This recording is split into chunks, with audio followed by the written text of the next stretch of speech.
The broadcast is now starting. All attendees are in listen-only mode.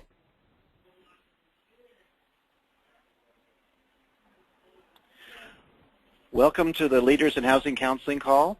This is Bruce Dorpalen from the National Housing Resource Center. Glad you are all on the line. Looks like we're going to have a lot of people on the call. It's very exciting.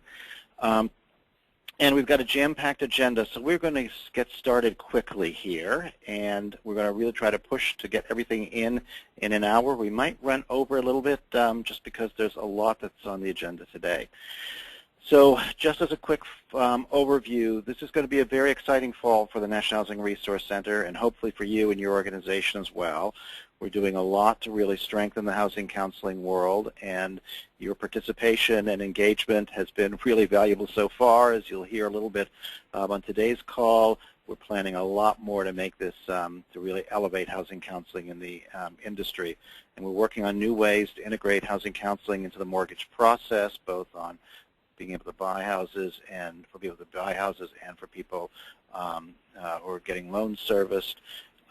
We're going to expand funding opportunities. We're going to work on how to communicate counseling more effectively, and we're going to have an initiative around technology. We remember that our calls will be the first and third Thursday of every month, and we're going to launch a series of webinars starting very soon, and these will be, the first one will be on improving your website and how to make it more effective and strengthening it. There'll be ones on social media. There's going to be ones on credit and how to improve clients' credit. We're very open to topics and compelling presenters. So if you've got some ideas, please share them with us. The next call in 2 weeks, we're going to do something a little bit different. We'll have the regular call for an hour, and then the people from NationStar and from the Hope Now Alliance have asked if they can do a presentation to you all about NationStar and their interaction with housing counselors. What are their escalation lines? As you know, NationStar has become very important in the industry. They're taking over a number of key portfolios. The transition's been very bumpy, so this is going to be an important call. And so what we'll do is we'll do our regular hour-long call, and then at 2 o'clock Eastern, the NationStar people and Hope Now will come on, and they'll do a half-an-hour presentation with materials and call-in lines and stuff like that. So so just keep that in mind, and certainly if you can't make the regular time call and want to still do the Nations one, you can come in late for that, and that would be no problem. We are starting a conversation about communicating housing counseling and what is a short and pithy way to describe our work and why people should come to us before they make major housing decisions. And you know, this has been a topic that's been kicking around the housing counseling community for a while, but we thought we would try to open this conversation up to all of you that are interested. The idea would be that maybe you want to participate in the calls, maybe you've got some communications people on your staff, maybe this isn't the conversation for you and we'll report out what we're doing, but if you are interested, you should tell Matthew or me. You can put it in your chat box right now, or you can shoot us an email. The next call will be Wednesday afternoon. And actually, that's the first call. It's going to be start of a series of conversations, and we're very interested in trying to kind of improve the public message about housing counseling. And as you know, that's an area that we all have a stake in. So let's see. I'm not going to review the agenda quickly because I think we just need to dive in and get moving because we've got a lot of ground to cover today. So Matthew, can you give us the latest update on federal funding? Yes, I can, and I'm just going to make sure, all right, everyone's screens seem good. So just a very quick update on federal funding. So Congress is still on recess. They're going to be coming back this coming Monday, which is September 9th. After they come back on Monday, there's actually going to there will only be 9 legislative days scheduled for the House at least before this year's funding bills expire, which happens on October 1st. So just really nine business days for them to try to figure something out. Not surprisingly, Syria is going to going to be a huge focus for Congress, at least until they, figure something out there. So kind of the bottom line is that there's very little time for them to figure something out. It means it's a virtual certainty that the House and Senate are not going to reach an agreement before the September 30th, when they would have to pass any appropriations bills to take effect for the coming fiscal year. So that leaves two possibilities. One, exceedingly likely, and one is pretty unlikely. The very likely possibility is that they'll do a continuing resolution, at least for the short term. I think we mentioned on the last call that even Speaker Boehner has said that he thought that would be necessary. Have heard recently folks saying maybe passing one to fund the government through the end of the year. So that's the most likely outcome.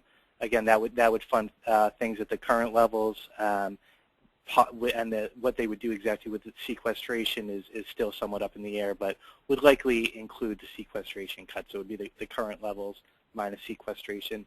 The kind of unlikely outcome alternative at this point would be for a government shutdown, which would happen if they weren't able to pass a continuing resolution or any budget bills. Again, that I don't think anyone really wants that. Can never say never, but it seems that the continuing resolution is the very likely outcome at this point, at least for a short term. Bruce, do you have anything to add to that?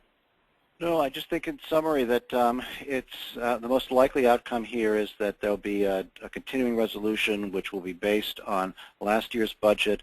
As Matthew said, there'll be some reduction or sequestration piece to it, but that we're not in an environment where we would get zeroed out. So that in a bad environment, this is probably the better of some alternatives. The big problem, of course, is when will funding flow if there are a series of short-term continuing resolutions.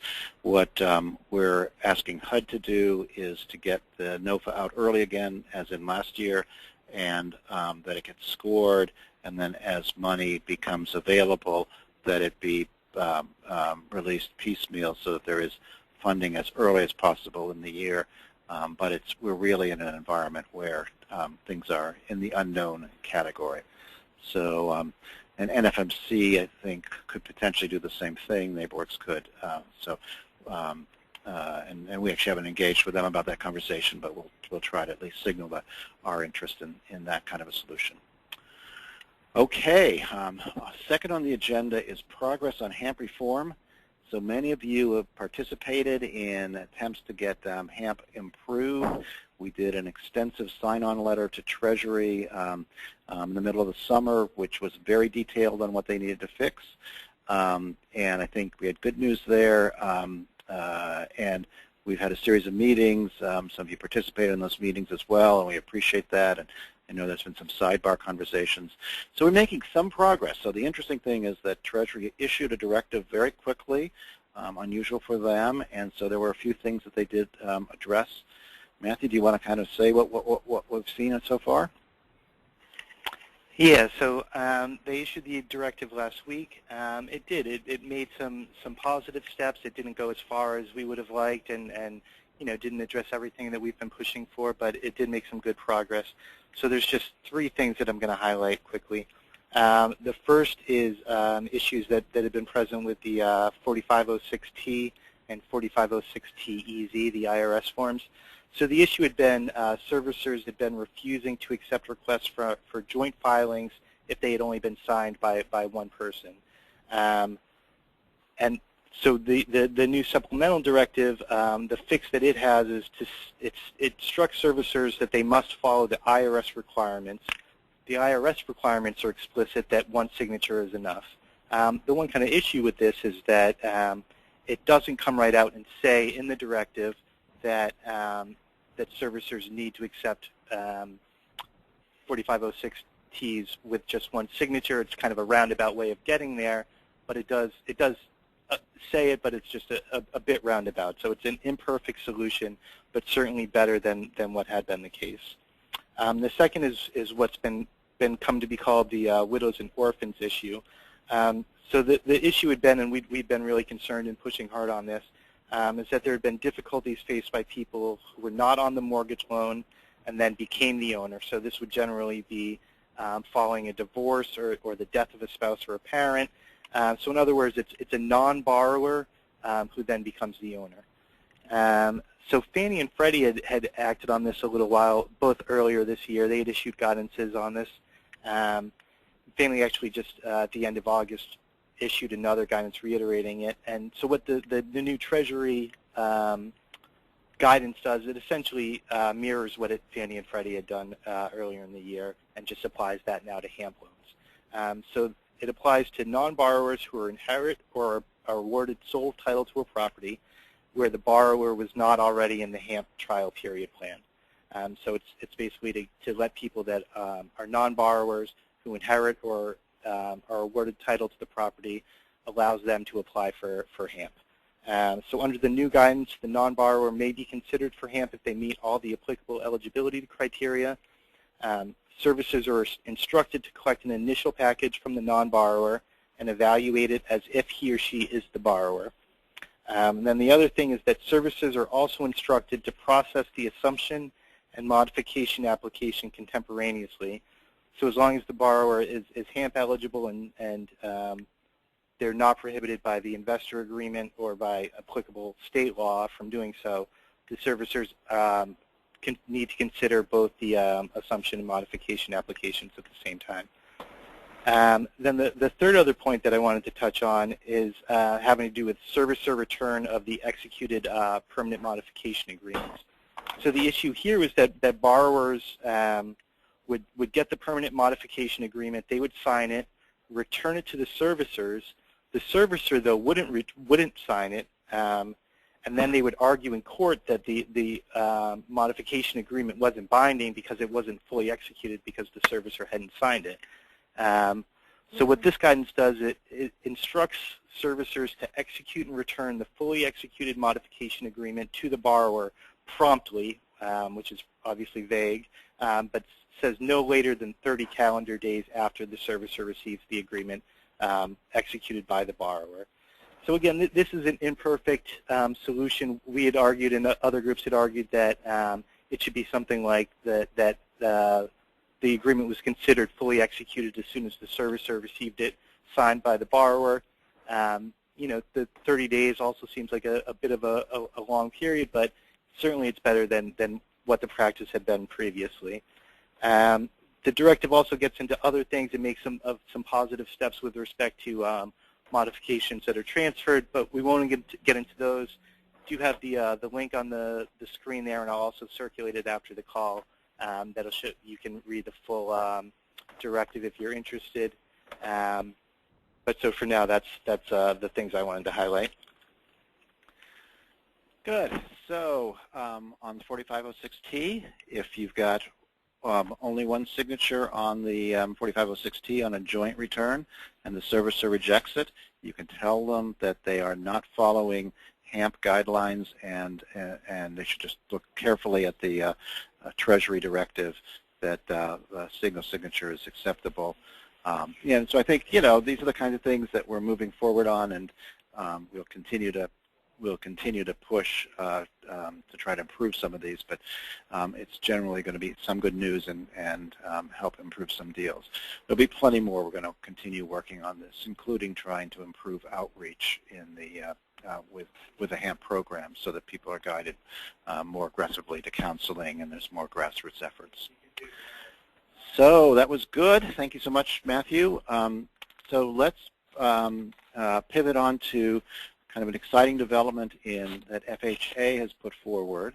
This is a new mortgage product, Back to Work it's called, and we've circulated on the list. I know there's been some discussion about this. The exciting development about it is that it's a product that can work for people who've been hurt by the recession and had a foreclosure or things that would have affected their credit, foreclosure, bankruptcy, things like that, where normally it would be 3 years before they could come and reapply. For people who have reestablished themselves, they can apply for an FHA loan after a year. It's an important precedent because, one, it helps people obviously, but the second one is that there's a requirement that they get housing counseling ahead of time. And that's, we think, the kind of things we want to build in more routinely. I know there's been concerns about getting paid for counseling under this kind of program, and so we've got some ideas about that. So after, we're going to have Betsy Cromwell talk about the product, and after she's talked, we're going to talk a little bit about how we might build in the assumption that lenders pay for the counseling activities that are provided. So with that note, Betsy, would love to hear from you about the Back to Work loan product and how it works. Can you hear me? Yes, clearly. Oh, good. Okay, because I can't get into the webinar. HUD will not let us download anything from anybody else. So unfortunately, I can't get in. So I'm going to have to, I hope somebody's flipping the pages for me on the slide deck. We will flip for you. Thank you so much. And if you need to, just let me know to go to the next slide, but I should be able to keep up. Yes, you should. Thank you so much, Bruce, and thank you for this opportunity to be able to talk to what I'm hoping is a whole lot of counseling agencies on this call, to both you, Bruce, and to the National Housing Resource Center. Specifically, and the very last slide, I don't know if the slides are going to be forwarded on to the people on the call made available, but the mortgagee letter that this initiative is written on, whatever is mortgagee letter 2013-26, and you can find that on HUD clips, and the associated housing notice, which gives guidelines to housing counselors, is 2013-22. Okay. So we'll circulate all this. We've actually circulated it once before, but so after the call, everybody will get the slides, they'll get the references, and we'll also have it posted on our website. Very good. Okay, you can flip it to the agenda.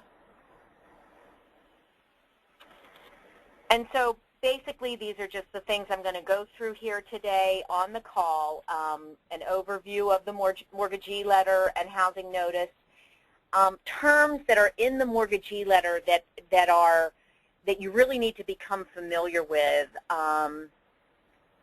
because they sort of pertain in particular to this mortgagee letter. We're going to go over some borrower eligibility requirements. I'm not going to go into as much detail, particularly for documentation requirements that the lenders have to have. You can read through that in the mortgagee letter. The housing counseling requirements, I will go through that, and the disclosures and documentation, which is also a requirement. Housing counseling fees, and then the last page provides you with resources and places to contact HUD with questions and concerns. So next slide is the overview of the Back to Work mortgagee letter. And basically, this mortgagee letter is in support of the President's initiative to kind of stimulate the economy and housing and get people back on their feet again. And so FHA is made a commitment to evaluate borrowers who have experienced financial difficulties, either through unemployment or a reduction in income, or both, who were unable to meet their monthly obligations and lost a home, who were possibly forced to file bankruptcy, and whose credit has been negatively affected as a result of the economic event. The feeling behind this is that the credit histories of these borrowers and the credit scores may not reflect the ability or the propensity of these borrowers to repay a mortgage. And also, just so you know, these loans are going to be manually underwritten.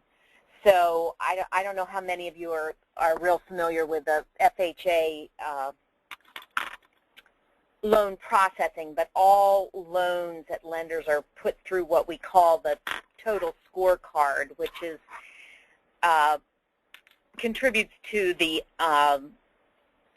underwriting of a loan, and all of these loans would be what is called a refer, which means it has to be manually underwritten. Okay, next slide. So just like Bruce said, FHA is going to, through this mortgagee letter, will allow lenders to consider borrowers who've experienced an economic event and can document some very specific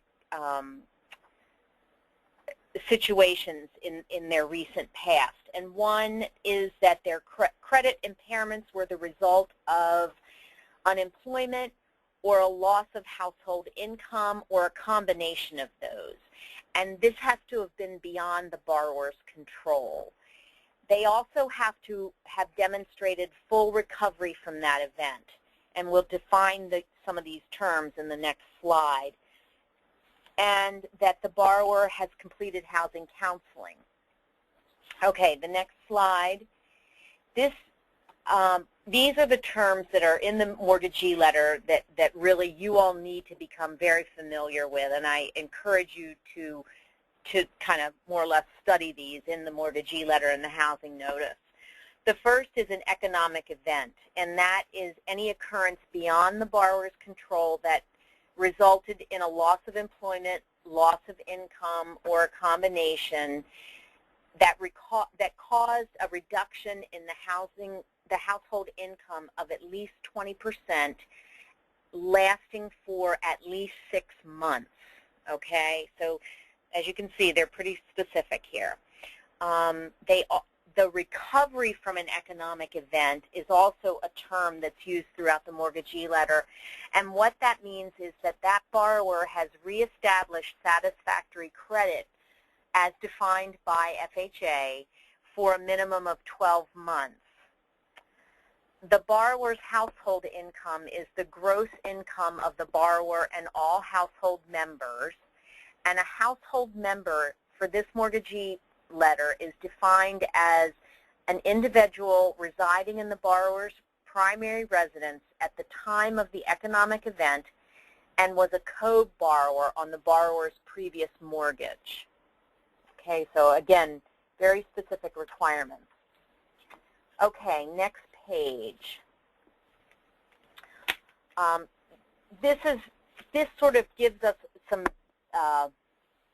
the general eligibility requirements, and as I said, the actual specific requirements for the documentation that's required for these is in depth in the mortgagee letter and in the housing notice. But first of all, the borrower has to have satisfactory credit, which again we defined as the last 12 months. They have had to have shown that they have satisfactory credit, which means that they don't have any late housing or installment debt payments, and any major derogatory credit issues on revolving accounts don't exist. Also, that any open mortgage has to be current and show 12 months of satisfactory payment history. And of course, that is sort of, one would question that. It's because they can refinance under this initiative. Also, income, the borrower will have to be able to document that the reduction in household income was for at least 20% and lasted for 6 months or more. It was a result of a loss of employment, loss of income, or a combination thereof, and that they will have to be able to document the post-economic event verification of household income. And the other eligibility requirement is documentation of housing counseling. So Betsy, can I ask you a quick question? Sure, sure. So what would you suggest, how would you suggest or how you envision the documenting the reduction in household income for at least 6 months? Hold on. Let me see if they go into that in detail in the mortgagee letter. And I'm not going to pretend to be. Well, if you don't have that at your fingertips, I think that's something that counselors will want to know. So let's not get bogged down here. Let's, all right, that is going to be. Come back to that. Yeah. Yeah, that is going to be I would imagine it's going to be something that you would have to look at tax returns. If that were enough, that would be easy, I think, unless of course people's periods Okay. overlap in time. What it says here is loss of income. The lender must verify and document the borrower's household income prior to loss of income by obtaining a written VOE evidencing prior income or signed tax returns or W-2s evidencing prior income. And then it goes on to talk about seasonal employment and the verification required, and part-time employment and the verification required. Good. Okay? And then how do you document the housing counseling? Okay, we're going to get into that. Okay. Okay? All right. Yeah. So next slide is housing counseling requirements. Housing counseling has to occur at least 30 days, but no more than 6 months prior to loan application. It has to be provided by a HUD-approved housing counseling agency. And I want to thank Tim Hensley in Arizona, because he made us aware of some confusion, evidently, that's been experienced by some housing counseling agencies. So I want to go over this real carefully. The client can receive a combination of home buyer education and housing counseling. The content of those have to be in accordance with HUD requirements in the handbook, the 7610.1 revision 5. But the minimum requirement is 1 hour of one-on-one counseling, housing counseling, as defined in the Housing Counseling Handbook, in order to meet this housing counseling requirement. So, and of course, as it's defined in the Housing Counseling Handbook, it requires a preparation of an action plan, and it requires give and take. It requires back and forth between the counselor and the client. So evidently there's been some confusion thinking that online meant that a client could essentially look at housing training, education online and receive a certificate for that, and that is not what we meant by this. When we say online counseling, what we mean is basically through Skype or any other kind of program that I don't know the name of that allows for back and forth conversation, even if it's emailing between the client and the counselor, okay? And we do say that it can be provided in person. The counseling can be provided in person, via telephone, on the internet, or other method approved by HUD and agreed upon by the Housing Counseling Agency and the client. But what I really want to stress here is that it has to be it has to be housing counseling as defined by the 7610.1 and the regulation. Okay. On the next slide, the following topics have to be covered, and again, there's a link to exactly where you can find this, the Housing Counseling Handbook. But the topics include readiness and preparation for home ownership. You have to talk to them about the FHA insured financing and what's involved there, housing selection and mobility, search assistance, fair housing, fair lending, and predatory lending, budgeting and credit analysis, loan product and feature comparison, purchase procedures and closing costs, money management, as long as it's not a debt management plan program, selecting a real estate agent, and home inspection. Counseling will also include alternative sources of mortgage credit, down payment assistance, and how to apply for special programs that are available to potential home buyers that may be available to them in the area.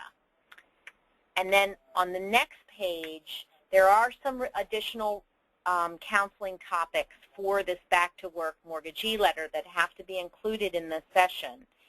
And one is that the counselor has to inquire of the client and be told what the cause of the economic event was, what the actions were that that client took to overcome the event and to reduce the likelihood of a recurrence of that event. And those things have to, in addition to your other documentation in your action plan and counseling file, these two things must be documented as well. Okay? On the next slide, I have listed the disclosures and documentations that are required. These first two are standard disclosures that are required in the Housing Counseling Handbook. You have to disclose any financial relationship between the Housing Counseling Agency and any lenders. And you also have to, in that disclosure, there must be a statement that the borrower is not obligated to pursue a loan with a lender or other services offered by the Housing Counseling Agency.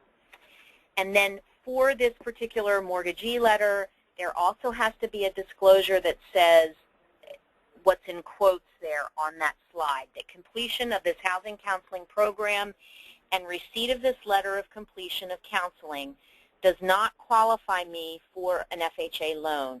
A lender will have to determine if I qualify for a loan. I understand that I may not be approved for a loan. Okay, and on the next page, we're still under disclosures and documentation. There must be a letter of housing counseling, letter of completion of housing counseling, and this is what the lender will get a copy of all of these disclosures. They can all be on one piece of paper. It doesn't matter. But all of this information would have to be on it. And on the letter of completion, it has to be on the Housing Counseling Agency's letterhead. They must include their tax ID number. And although it doesn't say it in the mortgagee letter or the housing notice, because we weren't able to get it in because of because it was technically done by a different area, it would be very helpful to all of us if you also included your HCS ID number in there. You also have to include the borrower's legal name as it appears on the driver's license or other acceptable identification. That's what the lenders will be looking for. Any of you who do HECM counseling know that that can be an issue. So please get the name as it appears on acceptable identification. The counselor's name would be on there. A statement that counseling was delivered in accordance with Mortgagee Letter 2013-26 requirements. The date the counseling was completed, the borrower's signature, and a signature of an authorized official of the Housing Counseling Agency providing the counseling. Okay, on the next slide, we'll get into a little bit of paying for housing counseling, and Bruce said he has some good ideas for that, so I'm excited to hear those. What we have said is that housing counseling agencies are permitted to charge reasonable and customary fees provided that the agencies provide counseling without charge to persons who demonstrate they cannot afford the fees. That agencies must they have to inform the clients of the fee structure in advance of providing services, and the fees must be commensurate with the level of services provided. Also, the fees can be paid by the client. They can be paid with the Housing Counseling Agency's HUD grant. They can be paid with other foundation or government grants that the agency may receive. And you also can receive payments from lenders, provided that the conflict of interest provisions are not violated, and provided that lenders are acting consistently with Consumer Financial Protection Board rules. And then on the next slide, we are encouraging housing counseling agencies to make this initiative known to what we call high-touch lenders, housing finance agencies, state and local governments, faith and community organizations, and also real estate professionals. Because these groups are experienced in assisting clients whose circumstances warrant manual underwriting. And then finally, on the last slide, I have listed where you can find the mortgagee letters, the housing notice, and I've also listed there the housing counseling webpage. And if you have any questions or comments about this or anything else about housing counseling, you can send an email to housing.counseling@hud.gov. And we can circulate all of these links after the call as well. Perfect. Great.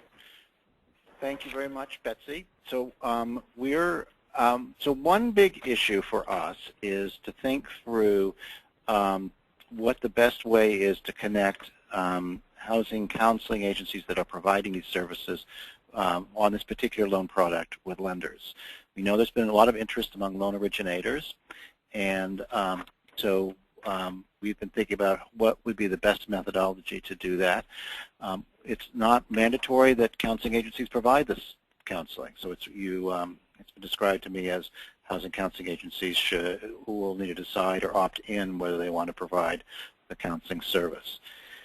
So what we thought we would do is to put together a registry, which would be where you'd go in to our website and simply say, if you're interested in providing these counseling services, put in some basic information, and then we would make the list available to the lending industry, and they would then be able to contact you about providing counseling for people that were coming to them, or vice versa if you've got people who need the loans and are looking for lenders, so that there would be a clear, easy one-stop place where lenders and counseling agencies could connect. In the information fields, we also thought we would just put in a column which said lender fee for housing counseling or something like that, and then, you know, your fee for whatever it is for providing the counseling services to a client that you'd expect the lender to pay. Fill that blank in. And the idea here would be that then it's built in when the lending institution calls up and says we're interested in getting lending services. It's already been spelled out what the pricing is, and the assumption is there that you'll get paid for the service. You know, I think the wording that HUD put into their directive was encouraging that the services get paid for, but it was not mandatory. I think we would structure the list in a way that if you were going to charge fees, it's built in. It's set out as the step as part of what the lender would see when they before they contact you about providing the service. So I think we've got a poll lined up, and the question really is: would your agency like to participate in a registry to match lenders with counseling agencies providing back-to-work counseling? Let us know what you think here. So you should take the poll now.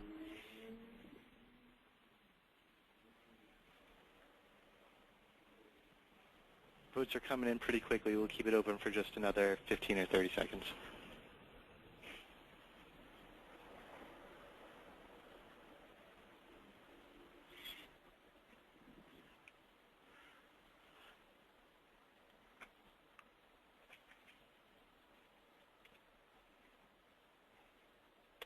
Let's close it out. We got to go.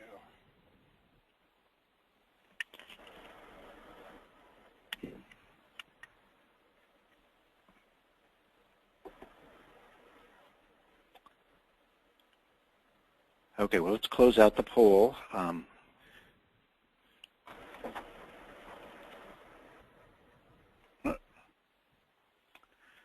Well, there we go. That was a pretty resounding, and it's fine for groups not to want to do this. That is no problem whatsoever, but it was 98% in favor, 3% against. There's a little bit of a rounding error there someplace, but at 101, we still get the message. That just seems to be a popular idea. We are working on this right now. Liz Brown, our technology expert, is working on putting together a portal that people can use. We'll, as soon as this is available, we'll circulate it through the leaders list and other lists as well to give people a chance to participate.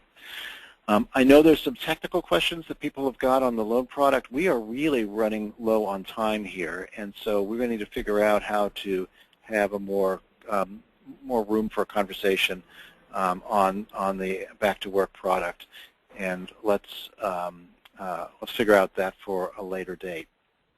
So Betsy, thank you very much. This is valuable stuff. We will want to stay in touch with you, and we'll definitely ask for your help and HUD's help on getting the word about this registry once it's up and running, and you all have had a chance to look at it. Please do. We look forward to it.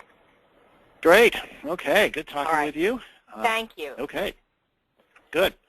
Okay. We're going to keep diving in, and our next guest is Ted Wortell from the OCC. And as many of you know, we've been trying to get stronger enforcement of servicing standards and trying to get better resolutions for our clients. And we've had a whole series of meetings with regulators this spring and especially this summer. And one of the products out of that was the OCC has invited some of the nonprofit housing counseling agencies to submit cases where we have specific problems where we think that this should have been we thought there would have been a better resolution. And we're part of the goal here is, I think, that we and the OCC are interested in systemic resolutions to problems that are routinely happening, and providing individual cases alerts examiners to what's going on with particular servicers. We're also interested in getting those specific cases fixed so that if there was a violation, that the homeowner gets restored in whatever the problem, the situation is, if the OCC confirms that. We think that's going to happen, and so we think this is a real opportunity for groups to get some of the most frustrating cases resolved. So Ted, let me turn this over to you, and we're eager to hear how groups can participate and what the OCC is looking for and what we can contribute. Yes. We don't have Ted on the line, and okay. Okay, so it turns out we have a technology challenge here. So we will. So we're going to. So here's what we'll do. Let's move on the agenda a little bit and see if we can come back to it in a few minutes. Actually, do we want to do Kenesha Woods? Is she available? Is Kenesha Woods? We'll get out of order here. So Kenesha Woods was on our call last a couple weeks ago. We had the Treasury Department on. It was a pretty interesting conversation about their escalation lines. Kenesha had a very specific case which they encouraged her to escalate, and so this is a test case to see how well the Treasury escalation line is working. Treasury has been saying they've really improved it a lot, so it seemed like the best thing to do is to see how things went with when she submitted the case. So Kanisha, are you on the line? Yes, I'm on the line. Oh, Hello, good. everyone. All right. Good. So tell us, just remind us about the case briefly and what the result of your call was. Well, this case was in regards to our client being serviced by Chase, and the completion of the modification, the client received a final modification right before the servicing was transferred from Chase to BSI, which is also handled by NewView. Unfortunately, NewView nor BSI is acknowledging the final modification, as they're saying Chase didn't transfer all the documentation to them. Chase said they did transfer all the documentation. Nonetheless, we can't get a resolution. Client is unable to make a mortgage payment because they don't have anything in the system set up for her. We faxed over the final modification signed by the client. However, of course, the problem is Chase signature, the copy that we have does not have Chase signatures on it as yet. But we did let them know that, sending over the documentation to let them know that the final modification has been handled by Chase, and that didn't prove to be successful either. So as recommended, we did escalate the file a few weeks back to the Treasury. And we have gone nowhere or gotten any resolution. As of this morning, according to Treasury, the bank has not acknowledged them about their inquiry and anything else. The deadline has passed for the bank to acknowledge the Treasury, and they still haven't done so. The Treasury submitted several follow-up, and the bank is ignoring them. So it didn't seem to work much for us, using the Treasury at this point. Nothing Wow. has been done. We're still working it on our own because the bank is not even having enough respect to acknowledge the Treasury Right. request. They have not even acknowledged the inquiry at this point. Well, that's disheartening, and so we will. I mean, I will put a call into the Treasury people after this call to see if we can stir something up. But this is exactly what we wanted to figure out: was the line working or not? So maybe what we'll do is on our next call, we'll see if we can't get the Treasury people back to give us a little explanation. Yeah, that'd be great. Because as far as I know, I'm sorry. As far as I know, what we asked them is that, what else can be done if the bank is not responding to them, who is, of course, a bigger force, quote unquote, than us, the Housing Counseling Agency. Then what do they expect at this point? What are we supposed to do at this point? So I guess the matter is back in my end, and I'll see as much as they can do in the meantime. Well, okay. So, I mean, that's frustrating, and it is not what we were hoping for, but let's see if we can get Treasury to, no, you did whatever, no, you're doing the heroic job. You have no reason to apologize. We're glad that you're fighting for this case as everybody fights for their clients. We are, and please keep doing that, and let's revisit it in 2 weeks with the, let's revisit it with 2 weeks with Treasury. Good, okay. Thank you so much, Kanisha. All right. No problem. So then, okay, don't worry, there'll be more. Good. Let's see. So let's go back to, looks like we have found Ted, Ted Wartell from the OCC, to talk to us about the files. And we're going to run a few minutes over because I know this is going to take a little bit to get it all done. And I have a couple quick things afterwards. So why don't we, let me hand it over to you, Ted, and give us a rundown. All right, thanks, Bruce. I should start by asking, can people hear me? Bruce, can you hear me? Yes. All right, I can great. hear you clearly. All right, well, let me start with some thank yous, and I have to, I think, start with Liz Brown, who worked heroically to get me on the call. I think the problem was a system problem on our end in terms of downloading the webinar. So, but thank you much, Liz. Bruce, thank you for the time, and thank you to everyone on the phone for what I'm about to talk about and the requests I'm about to make, and for your time and energy. So as Bruce discussed, we're now in a process.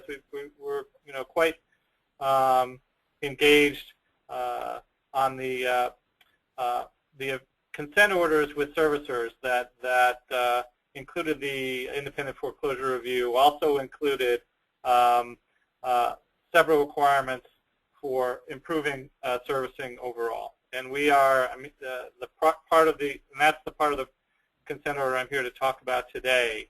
And as we are now, as examiners are going to the servicers, are inspecting the improvements that they represent that they have made, we very much would like to see some good examples from counselors of borrower files that we would be comparing with what we were seeing from the servicers. This is something that we've talked about with Bruce and others a number of times during this process. There definitely seems to be a difference, a disconnect perhaps between what we see from the servicers at times and the information that the counselors are experiencing on the ground. And so we're trying to incorporate that into our process. As Bruce alluded to, so what I want to talk about today is a process which I think we've tried to make flexible and as simple as possible, where we could see some of these files from a list of servicers and a number of issues that we'll talk about in just a second. That will inform, overall how we'll enforce the consent order, and our review of what we think the servicers are accomplishing. And also, as Bruce said, if a file is submitted that becomes part of this, and there is, in fact, we find that there has been an error made, then we would require the servicer to correct the situation for the specific borrower, as well as to make the systemic changes that are covered under the consent order. I'm sorry, I don't have the, I'm not on the webinar, I don't have them in front of me, so I'm looking now at a slide that lists the servicers that are covered by the consent orders and the specific servicing issues that we would be interested in seeing files from. So these are the 10. And I'll just circulate through the slides as you go. Okay, great. Thanks, Bruce. So on the bottom are the 10 servicers that OCC regulates that are included in the consent order, and then the specific servicing issues that we would be. This isn't the entirety of the order, but we'd be searching. That would be helpful to get files on. That would help inform our review. So you can read those. If there are cases where servicers have not been responsive in single point of contact, converting trials to permanent, missing deadlines, dual tracking, and incorrect denial. So here is what sort of how the process would work. We would be looking for files, as starting on the next slide, we would be looking for files because we're reviewing what servicers are doing now. We'd be looking for files where the servicing error would have occurred in 2013 and that are still active in 2013. Files that have as much documentation as possible, so we can compare with what the bank has. I don't want to say there wouldn't be any conversation with the counselor. I think that if we get a file, there certainly may be cases where we would ask if time was available to have conversations with the actual counselor to get the story of the file, but that's not where we're starting right now. This is just looking at what's actually in the file, and we would ask for files to be organized by servicer and by issuer. So just really, I think what we're talking about is, to the extent possible, for each of the servicers that are listed there a couple of files that you feel show most clearly violations in the servicing areas that are listed on top of the previous slide. Okay, we're not talking about large numbers. I'm sorry, Bruce, did you have something to say? Yeah, so just to be crisply clear, the issue is that you want to make sure that the violation happened in 2013, so it's reasonably fresh. But the client could actually be somebody that the council's been working with in 2012, just to make. But what you're concerned about is that the violation happened in 2013. Correct. Yep, that's right? correct. Okay. Right. Okay. All right. So. And as I said, we're not talking about huge numbers of files here. We are asking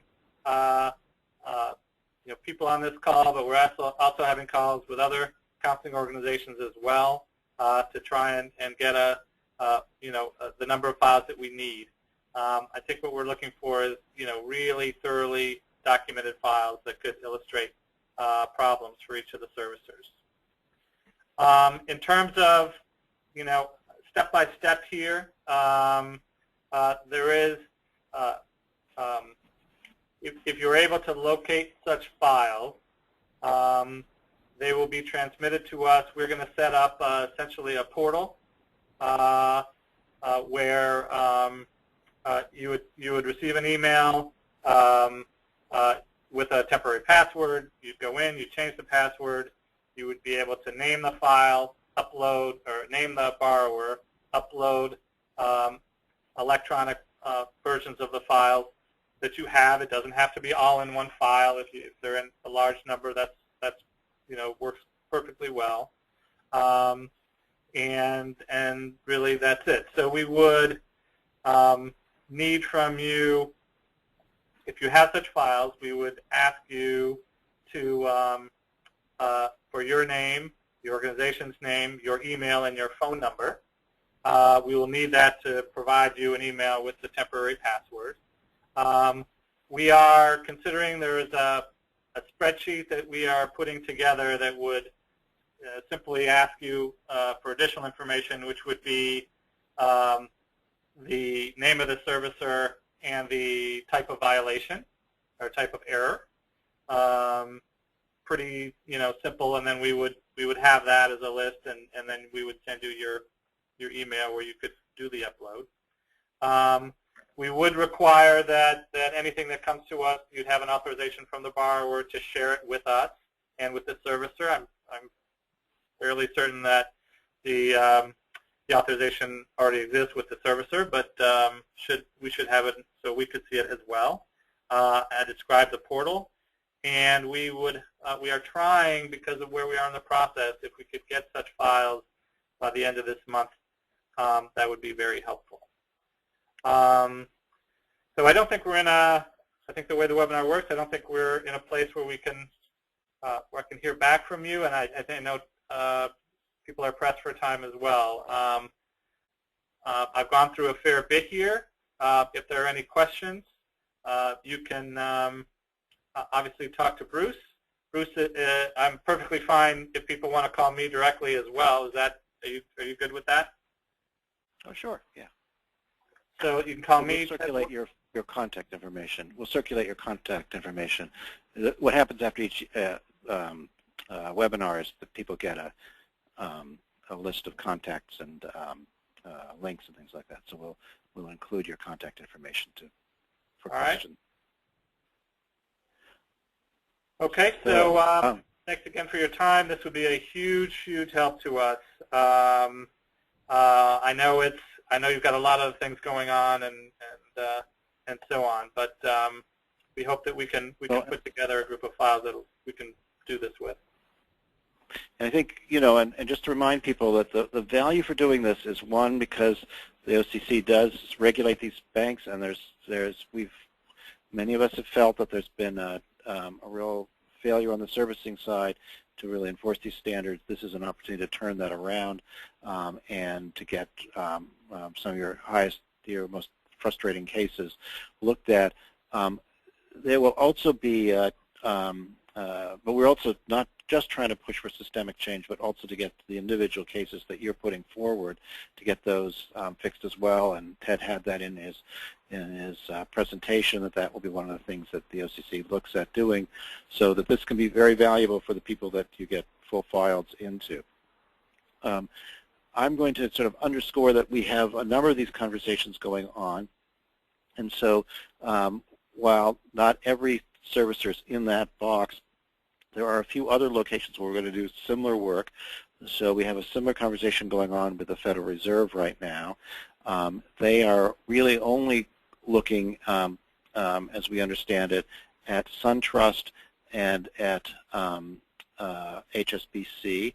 HSBC is on the OCC list, but only those loans that are not household and beneficial, which I think means that they'll, correct me if I'm wrong, Ted, but I think that means that those would be the ones originated at the bank, and the bank really originated Fannie and Freddie loans. Correct. But we all have had discussions on our list, and those of you that participated in the pretty high quality conversation with the Fed know that there's these 6-month forbearance agreements that are that people are being offered at HSBC. They're really very poor substitutes for the kind of loss mitigation we expect lenders to do. Those deals we'll send to the Fed, and would like them to do the deep dive in there. And as of this last week, we engaged with senior management at HSBC. They had a completely different interpretation of events at the with their loan product, and this issue around the 6-month forbearance agreements, which do not lead to a long-term modification and require substantial 40% upfront payments. And to the extent that they're so bad that counselors and attorneys have said that it doesn't make sense for people to go in on them because there's no positive outcome coming in. Their interpretation is much, much different. So we've agreed to get them several of these examples of NPV positive cases where the people have either been denied to even get the 6-month forbearance agreements, or got 1, 2, or 3 of them and no permanent resolution, but they were NPV positive. And they're going to do a deep dive and then do a conversation with their credit policy people, their senior managers, and us. So if you'd like to participate in that, again, it could be the same kind of, it could be just a summary in this case with loan and personal information on the cases. But we need 2 or 3 of those great examples so that we can take the HSBC, and then we'll as soon as we get the protocol from the Fed, we'll do a much more robust thing around the HSBC cases, and we can do it for SunTrust as well with them. I want to add one more thing around all this, which, last spring we did this whole thing around the National Mortgage Settlement, and jointly with the National Consumer Law Center. So we have the checklist, which is online. And so any case that you're submitting to them, any of the 5 big servicers, any cases that you're submitting to them that would be under the AG settlement, if you would take a couple minutes after you've submitted the case to the OCC or to us, to also go to the checklist and put that case in there, what will happen is you'll be able to track where there were violations of the settlement servicing standards.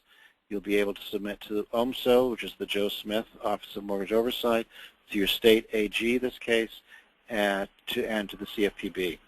And what we're trying to do is to get all these escalation lines to start working well, and we would really be helpful if you can take the extra few minutes to get these cases in. We're doing a little bit of work on the checklist right now so that you don't have to put them all in individually.